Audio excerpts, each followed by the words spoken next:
आवाज़ क्लियर आहे आवाज़ ॿुधायो चेट में।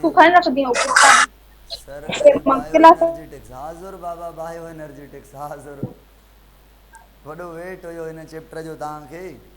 पहिरीं चैप्टर बांदा वेद पढ़ंदा हुआ इंशाअल्लाह जेसि ताईं पहुची सघियासीं। This meeting is being recorded. Bio energetics पढ़ी आया हो थोरो घणो बायो एनर्जेटिक्स के।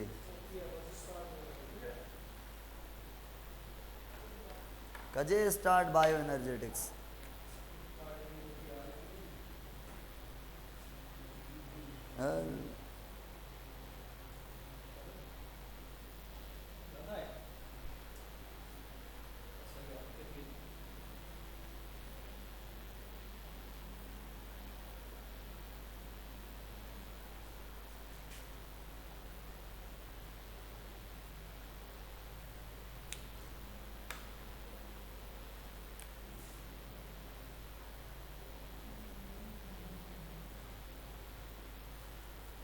अचो बाबा शुरात कयूं था हिकु नए चैप्टर के जंहिंजो नेम आहे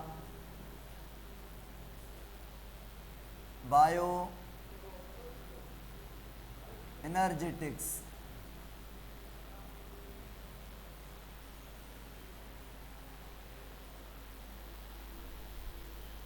हाँ बायो एनर्जेटिक्स जी डेफिनेशन पढ़ंदासीं पोइ असांखे जेको आहे न कुझु टॉपिक्स मिलियल आहिनि उहे पढ़ना आहिनि। हिन चैप्टर में असांखे जेका शइ डिस्कस करणी आहे उहा सम्झो अॻ में। हिकु पढ़णो आहे फोटोसिंथेसिस छा आहे ऐं उन ते फैक्टर जेके असरु करनि था लाइट वाटर कार्बन डाइऑक्साइड वग़ैरह।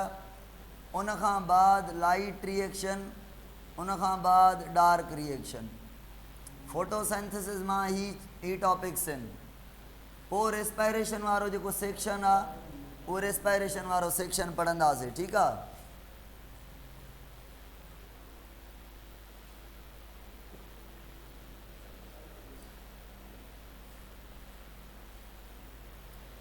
हाणे ॾिसो बायो एनर्जेटिक्स जी डेफिनेशन मां ॿुधायां थो तव्हां दिलि जाए कयो थोरो इंतज़ारु कयो।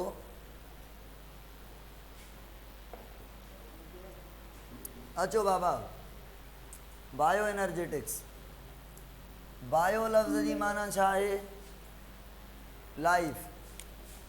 बायो जी मतिलबु माना छा आहे लाइफ। एनर्जेटिक्स लफ़्ज़ जी माना छा आहे एनर्जी। माना बायो एनर्जेटिक्स जी माना थी वई study of energy in living system. Simple इहा लैंग्वेज आहे पर असां अगरि सही तरीक़े सां डेफिनेशन कयूं न बायो एनर्जेटिक्स जी त बायो एनर्जेटिक्स जी डेफिनेशन आहे त स्टडी कयो एनर्जी जी कंहिंजे अंदरि लाइफ जे अंदरि कहिड़नि पर्सपेक्टिव सां। नंबर 1 एनर्जी जी एब्जॉर्प्शन के पढ़ो। एब्जॉर्प्शन कीअं थी थिए एनिमल कीअं एनर्जी के या प्लांट कीअं जेको आहे त लाइट जी एनर्जी के एब्जॉर्ब कंदा आहिनि त एब्जॉर्प्शन यानी कैप्चरिंग लाइट के पढ़ंदासीं। लाइट में बि त एनर्जी आहे न एब्जॉर्प्शन ऑफ एनर्जी। उन खां बाद पढ़ंदासीं conversion of energy. Conversion of energy सम्झो था मिसाल जी ॻाल्हि आहे एनर्जी सोलर फॉर्म में आहे त उनखे कन्वर्ट कयो केमिकल फॉर्म में। मिसाल जी ॻाल्हि आहे एनर्जी पोटेंशियल फॉर्म में आहे त उनखे कन्वर्ट कयो काइनेटिक फॉर्म में। इहे असांजा छा आहिनि इहे कन्वर्जन आहिनि हिकिड़े फॉर्म मां ॿिए फॉर्म में एनर्जी खे कन्वर्ट करणु। मां चवां थो सवालु पुछां थो तव्हां खां मां ग्लूकोज़ जी जेका एनर्जी आहे उन खे कन्वर्ट कयां थो ATP में। कहिड़ो कन्वर्जन आहे इहो सोलर टू केमिकल या पोटेंशियल टू काइनेटिक ॿुधायो बाबा। केर चए थो सोलर टू केमिकल, ग्लूकोज के एटीपी में कन्वर्ट कयां थो, हिते लाइट इस्तेमाल कयमि छा, ग्लूकोज के ट्रोड़ियां थो, ट्रोड़े करे एटीपी एक्टिव फॉर्म में कन्वर्ट कयां थो। ग्लूकोज में जेका एनर्जी स्टोर थियल आहे उहा छा आहे, पोटेंशियल एनर्जी आहे न। ग्लूकोज में जेका स्टोर थियल एनर्जी आहे उहा छा आहे, पोटेंशियल, जेका इस्तेमाल थिए थी फिजिक्स वारी कार जेका मोशन में आहे उहा काइनेटिक आहे। भला ॿियो ॿुधायो, बूटा जेको सिज जी लाइट खे कन्वर्ट करनि था ग्लूकोज में वाटर ऐं CO2 खे इस्तेमाल करे, इहा जेका कन्वर्जन आहे लाइट एनर्जी जी ग्लूकोज में, इहा कहिड़ी आहे, इहा सोलर टू केमिकल आहे। ओके, त एनर्जी जो एब्जॉर्प्शन, एनर्जी जो कन्वर्जन ऐं एनर्जी जो ट्रांसफ़र, उन खां बाद एनर्जी जो ट्रांसफ़र, टे पॉइंटा चयूंसीं, एब्जॉर्प्शन, कन्वर्जन, ट्रांसफ़र। ट्रांसफ़र जो मतिलबु छा आहे, ट्रांसफ़र जो मतिलबु छा आहे, ट्रांसफ़र जो मतिलबु आहे हिकिड़े ऑर्गेनिज़म मां ॿिए ऑर्गेनिज़म में, ए ऑर्गेनिज़म आहे इन खां एनर्जी वई बी ॾे। मां मिसाल जी ॻाल्हि आहे, का सब्ज़ी खाई आयो आहियां, को गोश्त खाई आयो आहियां, का बि मानी फ्रूट वग़ैरह खाई आयो आहियां, अलाए खाधो आहे अलाए कोन, पर सपोज़ कयां थो त मां जेका फूड खाई आयुमि इहो माॾे एनर्जी ट्रांसफ़र थी कंहिं मां, जंहिंखे मां खाई आयो आहियां, हा न। प्लांट खे एनिमल खाए थो, प्लांट जी एनर्जी ट्रांसफ़र थिए थी एनिमल ॾे, ट्रांसफ़र फूड थिए थो, पर फूड में छा आहे, एनर्जी आहे न बाबा। ग्लूकोज टू ATP इहा पोटेंशियल टू काइनेटिक कन्वर्जन आहे। अच्छा, ट्रांसफ़र सम्झी वियो। उन खां बाद यूटिलाइजेशन ऑफ एनर्जी, माना 4 पर्सपेक्टिव मेन आहिनि, absorption of energy, conversion of energy, transformation of energy and utilization of energy in living organism is called bioenergetics. Okay थी वई ॻाल्हि। बायो एनर्जेटिक्स जी माना थी वई लाइफ जे अंदरि एनर्जी एब्जॉर्ब कीअं थी थिए, एनर्जी जेको आहे त ट्रांसफ़र कीअं थी थिए, एनर्जी कन्वर्ट कीअं थी थिए, एनर्जी जी यूटिलाइजेशन कीअं थी थिए, मां चवां एनर्जी कंज़्यूम कीअं थी थिए, एनर्जी प्रोड्यूस कीअं थी थिए, इन्हनि सभिनि जी स्टडी खे असां मिलाए सिलाए चवंदासीं बायो एनर्जेटिक्स। ओके थी वियो ॻाल्हि। मां ईअं चवां स्टडी कयूं role, function and availability of energy in the living system is called bioenergetics. Okay आहे। ॿी डेफिनेशन फेडरल वारो ॿुधाए थो, फेडरल वारो चवे थो हीअं बि चओ, कीअं चओ, चवे थो त तव्हां चओ क्वालिटेटिव एंड क्वांटिटेटिव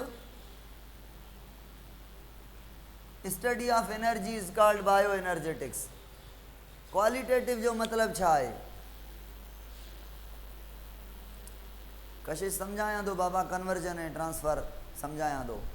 क्वालिटेटिव जो मतिलबु छा आहे, कहिड़ी क्वालिटी जी एनर्जी इस्तेमालु थिए थी, क्वालिटी मैटर करे थी हिते, पोटेंशियल आहे, काइनेटिक आहे, हीट आहे, सोलर आहे, ठीकु आहे। ऐं क्वांटिटेटिव स्टडी प्लांट खां एनिमल ॾे केतिरी ट्रांसफ़र थिए थी, एनिमल खां ॿिए एनिमल जेको उनखे खाए थो, प्राइमरी कंज़्यूमर खे सेकेंडरी, उन ॾे केतिरी ट्रांसफ़र थिए थी, केतिरी लॉस थिए थी। हिते असां छा ॻाल्हि कयूं था, हिते एनर्जी जी क्वांटिटी जी ॻाल्हि कयूं था। सही आहे। मिसाल जी ॻाल्हि आहे, मां चवां थो प्लांट रेड लाइट मां एनर्जी घणी वठे थो, रेड लाइट या लाइट हिते एनर्जी क्वालिटी थी वई या क्वांटिटी थी वई, रेड जी ॻाल्हि कयां थो या पोटेंशियल जी ॻाल्हि कयां थो या काइनेटिक जी ॻाल्हि कयां थो, हा इहा क्वालिटी आहे। क्वांटिटी जी ॻाल्हि कंदुमि त हेतिरी एनर्जी रेड में हेतिरी आहे, ग्रीन में लाइट में हेतिरी आहे, मां एनिमल ॿिए कंहिंखे खावां थो त एतिरी एनर्जी मिले थी। प्लांट मां एनिमल ॾे ट्रांसफर एतिरी। जेका क्वांटिटेटिव स्टडी कयूं त माना हिन में सॼियूं ॻाल्हियूं इहे अची वियूं। सवाल पुछां थो मां, हाणे सवाल पुछां थो मां, न कयो बि मां पुछंदुमि। मां चवां थो मूंखे फ़र्क़ु ॿुधायो ट्रांसफर ऐं ट्रांसफॉर्मेशन में।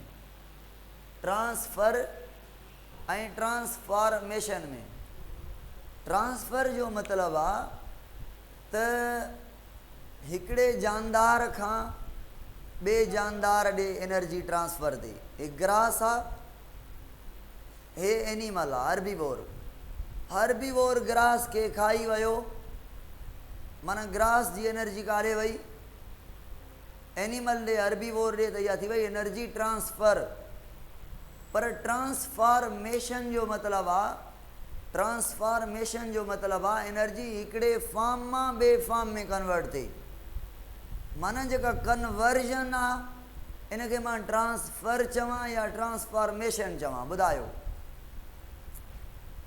छा चवां मां? कन्वर्जन खे कमेंट जो इंतज़ारु कंदो बीठो आहियां मां। ट्रांसफॉर्मेशन पुछां थो सवाल, ॿुधाईंदा हलो त इहा छा आहे। ट्रांसफर खे मां ए चवां थो, ट्रांसफॉर्मेशन खे मां बी चवां थो, ठीकु आहे। ए सही त माना ट्रांसफर, बी सही त माना ट्रांसफॉर्मेशन। ॿुधो हाणे, सोलर एनर्जी केमिकल में कन्वर्ट थी, इहो छा आहे? ट्रांसफर सही आहे या ट्रांसफॉर्मेशन? बी ट्रांसफॉर्मेशन सही आहे। केरु चए थो ट्रांसफर? ट्रांसफर केरु थो चवे? ट्रांसफॉर्मेशन आहे न हिकिड़े फॉर्म मां ॿिए फॉर्म में थी, सही आहे। केमिकल ग्लूकोज जी एनर्जी एटीपी में कन्वर्ट थी, एक्टिव फॉर्म में। ग्लूकोज जी एनर्जी कार्बन डाइऑक्साइड हीट जे फॉर्म में कन्वर्ट थी, ट्रांसफॉर्मेशन्स आहिनि। पर मां वटि जेको ग्लूकोज स्टोर थियल आहे इहो मां ॾे प्लांट मां आयो, मां प्लांट खे खाधुमि, ओॾां आयो, इहो ट्रांसफर थी आयो। एनिमल खे एनिमल खाधो, ट्रांसफर थी वई एनर्जी। एनिमल मरी वियो, डिकम्पोज़र खाई वियुसि, ट्रांसफर थी वई एनर्जी, सही आहे। अचो बाबा, अचो बाबा, त हाणे पढ़ूं फोटोसिंथेसिस।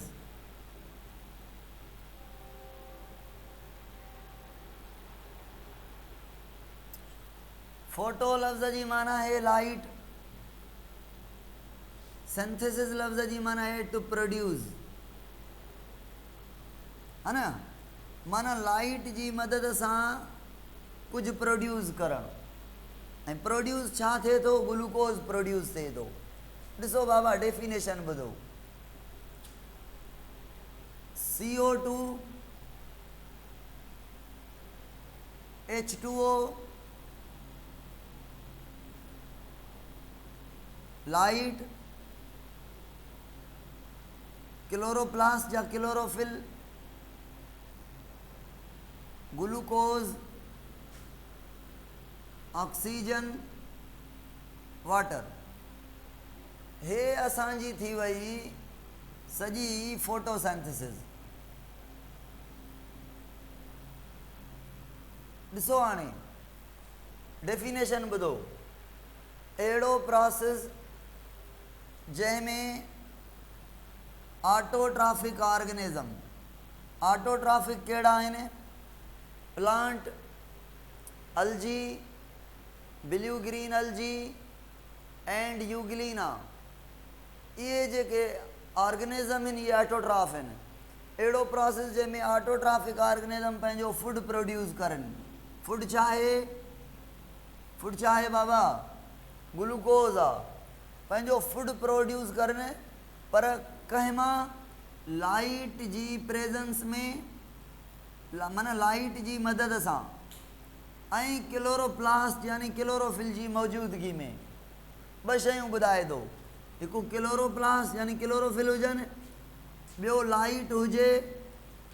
CO2 ऐं H2O खे मिलाए करे, माना कॉम्बिनेशन ऑफ CO2 ऐं H2O मां लाइट जी मौजूदगी ऐं क्लोरोप्लास्ट जी मौजूदगी में ग्लूकोज ठहे थो। अहिड़ो प्रोसेस जंहिंमें ऑटोट्रॉफिक ऑर्गेनिज़म पंहिंजो खाधो पाण तयारु करनि CO2 ऐं H2O जे कॉम्बिनेशन मां लाइट ऐं क्लोरोप्लास्ट जी मदद सां, त उनखे असां चवंदासीं फोटोसेंथिसिस। हाणे मूंखे इहा ॻाल्हि ॿुधायो गौर सां, जेकॾहिं मां तव्हां खां पुछंदो हलां, ॿुधाईंदव न? खोपड़ी खे थोरो खोलियो, स्क्रू जेके ढिला थियल आहिनि थोरा टाइट कयो, त मां सुवाल पुछां?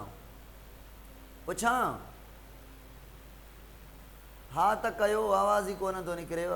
हा ईअं जाॻो थोरो, मां तव्हां निंड कयो था। ठीकु आहे, ॾिसो बाबा, हाणे मां चवां थो ग्लूकोज़ में घणा कार्बन, ग्लूकोज़ में कार्बन घणा? 6। घणा CO2 खपनि फोटोसेंथिसिस में हिकिड़े ग्लूकोज़ खे तयारु करण जे लाइ? 6 CO2 खयासीं। ग्लूकोज़ में ॿियो छा आहे? ऑक्सीजन आहे। ऑक्सीजन बि घणियूं आहिनि? 6। ग्लूकोज़ में हाइड्रोजन घणियूं आहिनि? हाइड्रोजन 12। रेशो कहिड़ो आहे? 1:2:1, कार्बन हाइड्रोजन ऐं ऑक्सीजन जो। त हिते हिकिड़ो मां एक्सपेरिमेंट ॿुधायां थो, मुंहिंजी ॻाल्हि ॿुधो। हेॾे ॾिसो बाबा, हे जेको कार्बन डाइऑक्साइड जो कार्बन आहे, इहो ग्लूकोज़ में आहे न। ग्लूकोज़ में कार्बन कंहिंजो आहे? वाटर जो आहे, CO2 जो आहे? CO2 जो आहे।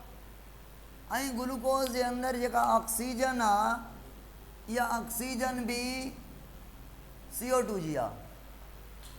ऑक्सीजन बि CO2 जी आहे। बाक़ी ग्लूकोज़ जे अंदरि छा बचो? बाक़ी ग्लूकोज़ जे अंदरि छा बचो? हाइड्रोजन। इहा जेका हाइड्रोजन आहे, इहा आहे कंहिंजी? वाटर जी। ओके ओके थी वियो। माना मूंखे ॿुधायो, अगरि मां चवां फोटोसेंथिसिस में CO2 ऐं हाइड्रोजन मिली करे C6H12O6 ठाहींदा, त इहा ॻाल्हि सही आहे?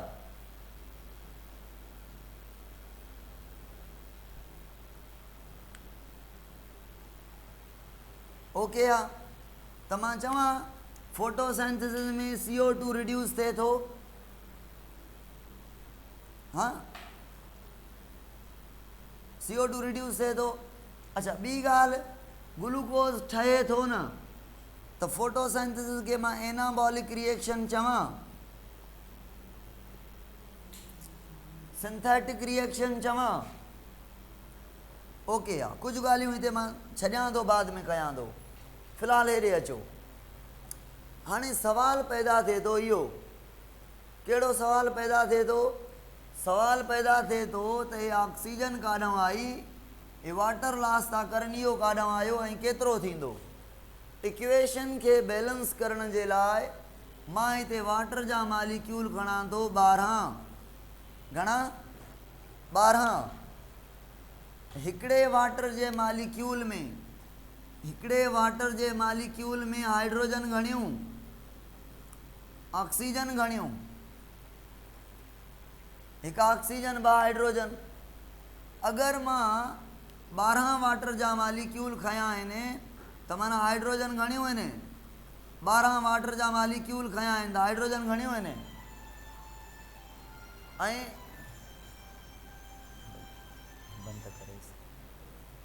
ऐं इहो ऑक्सीजन घणियूं आहिनि बाबा? इहा ॻाल्हि ओके आहे न? हाइड्रोजन 24 आहिनि ऐं ऑक्सीजन 12 आहिनि। ग्लूकोज़ में हाइड्रोजन घणियूं आहिनि? ग्लूकोज़ में 12। त वाटर जूं 24 मां 12 हाइड्रोजन हिते इस्तेमालु थियूं, त बाक़ी वाटर जूं हाइड्रोजन घणियूं बचियूं? 12। CO2 जा कार्बन घणा बचा पोइ हिते? कार्बन 6 ते इस्तेमालु थिया हिते, पोइ न बचा छा? न। ओके। वाटर में ऑक्सीजन घणियूं? वाटर में 12, वाटर में 12 ऑक्सीजन। हाणे इहे 12 ऑक्सीजन मां हिकु बि ऑक्सीजन ग्लूकोज़ में इस्तेमालु न आहे थी, छो जे करे ऑक्सीजन इस्तेमालु थी आहे कंहिंजी? CO2 जी सवाल पुछां थो CO2 में कार्बन 6 आहिनि त ऑक्सीजन घणियूं आहिनि ऑक्सीजन घणियूं आहिनि बाबा 12 छो त 6 कार्बन डाइऑक्साइड आहिनि त 6 कार्बन थींदा हिकिड़े कार्बन डाइऑक्साइड में 2 ऑक्सीजन जा एटम आहिनि त 12 ऑक्सीजन जा एटम आहिनि ग्लूकोज में कार्बन डाइऑक्साइड जूं ऑक्सीजन घणियूं आयूं 6 है न बाक़ी घणियूं बचूं बाक़ी ऑक्सीजन घणियूं बचूं हिते 6 बचनि थियूं न 6 बचनि थियूं अगरि मां चवां 6 जेके ऑक्सीजन हाणे 3 शयूं बचियूं आहिनि 3 कहिड़ियूं 3 शयूं बचियूं आहिनि हिकु कार्बन कोन्हे बचियो इन खे छॾियो CO2 जी ऑक्सीजन मां 6 ऑक्सीजन बचियूं आहिनि 6 इस्तेमालु थियूं आहिनि हलो हे 6 छा बचियूं ऑक्सीजन ऐं ॿियो वाटर जूं 12 हाइड्रोजन बचियूं आहिनि टियों वाटर जूं 12 ऑक्सीजन भी बचियूं आहिनि अगरि हे 12 ई ऑक्सीजन पाण में मिलनि त घणियूं ऑक्सीजन ठहंदियूं O2 घणा ठहंदा 12 ऑक्सीजन जा एटम पाण में मिलनि त O2 घणा ठहंदा मां कमेंट ॾे ॾिसां थो 6 त माना हे जेका ऑक्सीजन बूटा लॉस कंदा इहे घणियूं ऑक्सीजन हूंदियूं बाबा 6 त सवाल अचे बूटा जेका ऑक्सीजन एटमॉस्फेयर में रिलीज़ करनि था जेका एटमॉस्फेयर में रिलीज़ करनि था उहा वाटर ॾांहुं आई आहे या कार्बन डाइऑक्साइड ॾांहुं आई आहे वाटर ॾांहुं आई आहे ओके अगरि कोई सवाल पुछे त जेको हे वाटर प्रोड्यूस थिए थो इहो अगरि हे इक्वेशन लिखी आहे जीअं बुक में लिखियलु आहे 6CO2 12H2O त घणा वाटर जा मालिक्यूल प्रोड्यूस थींदा ऐं कंहिं मां प्रोड्यूस थींदा त चवंदासीं 12 हाइड्रोजन बचियल आहिनि कंहिंजूं वाटर जूं 6 ऑक्सीजन बचियल आहिनि कंहिंजूं कार्बन डाइऑक्साइड जूं 12 हाइड्रोजन 6 ऑक्सीजन मिलंदा ॾिसो छा 12 हाइड्रोजन ऐं प्लस में 6 ऑक्सीजन 12 हाइड्रोजन ऐं 6 ऑक्सीजन मिलंदा त ठहंदो H2O घणा ठहंदा H2O 6 H2O ठहंदा न 6 H2O ठहंदा त हे वाटर जेके लॉस थियनि था इहे घणा लॉस थींदा 6 H2O लॉस थींदा सही आहे ऐं इहो जेको वाटर लॉस थिए थो इहो बि वाटर लॉस किथे थिए थो एटमॉस्फेयर में थिए थो ऐं इन वाटर लॉस खे असां चऊं था ट्रांसपायरेशन छा चऊं था ट्रांसपायरेशन बूटा वधीक पाणी खणंदा आहिनि थोरो परसेंट उन मां इस्तेमालु कंदा आहिनि फोटोसिंथेसिस में बक़ाया जेको वाटर आहे उहो सॼो एवापोरेट कंदा आहिनि रिलीज़ कंदा आहिनि उन प्रोसेस ऑफ एवापोरेशन खे असां चवंदा आहियूं